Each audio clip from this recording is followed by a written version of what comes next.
중국과 러시아 폭격기 넉 대가 일본 오키나와 본섬을 에워싸듯 비행했던 지난 9일, 비행 경로를 분석한 결과 이상한 점이 발견됐습니다. 오키나와 본섬과 미야코지마 사이를 빠져나온 뒤 갑자기 북동쪽으로 기수를 돌려 도쿄 방면으로 향한 겁니다. 진로의 연장선상에는 요코스카 미 해군기지도 있었습니다.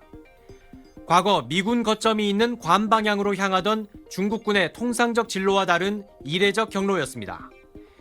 특히 도쿄 쪽으로 비행한 중국 폭격기는 핵미사일 탑재가 가능했습니다. 방위성 관계자는 도쿄를 폭격할 수 있다는 걸 과시하려는 의도가 있었다고 주장했습니다. 비방 수위도 더 높아졌습니다. 중국군은 난징 대학살 추모일을 맞아 일본군 모자를 쓴 해골의 머리를 큰 칼로 베어내는 포스터를 SNS에 올렸습니다.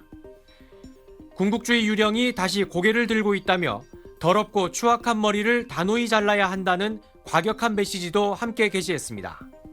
지난달 7일 다카이치 총리의 타이완 유사시 개입 발언 이후 중일 갈등이 악화하고 있지만 트럼프 미 대통령은 강 건너 불구경입니다.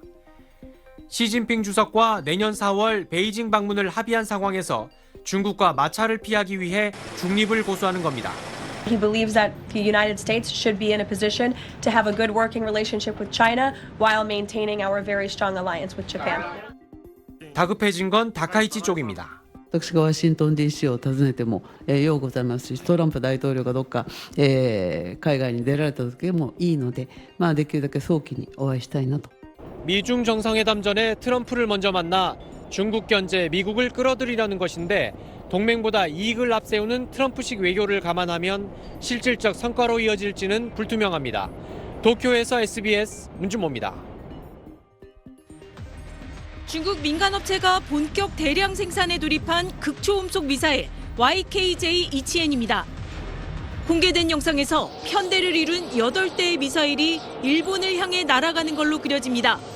중국군에 이어 민간업체까지 전투 태세를 과시하며 일본을 압박하는 겁니다. 중국은 시진핑 국가주석과 트럼프 대통령의 통화도 연일 여론전에 활용하고 있습니다. 习近平主席在中美元首通话中阐明了中方在台湾问题的原则立场。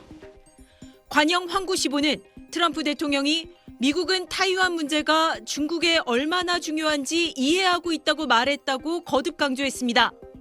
트럼프의 최우선 과제는 미중 무역 합의 완성과 내년 4월 성공적인 방중인데 다카이치 총리가 트럼프의 큰 그림에 방해가 돼 문제아로 비칠 수도 있다고 주장했습니다. 일본 언론들은 트럼프 대통령이 시 주석 통화 후 다카이치 총리에게도 전화를 건 사실을 부각하면서도 트럼프가 일본에 대한 지지 언급을 하지 않은 점, 미중 관계를 주요 2개국 G2로 표현한 걸 두고 일본 패싱이 우려된다고 전했습니다. 야당 대표들과 토론에 나선 다카이치 총리는 이 문제에 대한 언급을 피했습니다. 我が国はですね、台湾に関する法的地位や、認定をする立場にはございません。 베선트 미국 재무장관은 미중 정상이 내년 최소 4차례 만날 가능성이 있다면서 타이완 문제에 대한 미국의 입장은 일관되다고 밝혔습니다.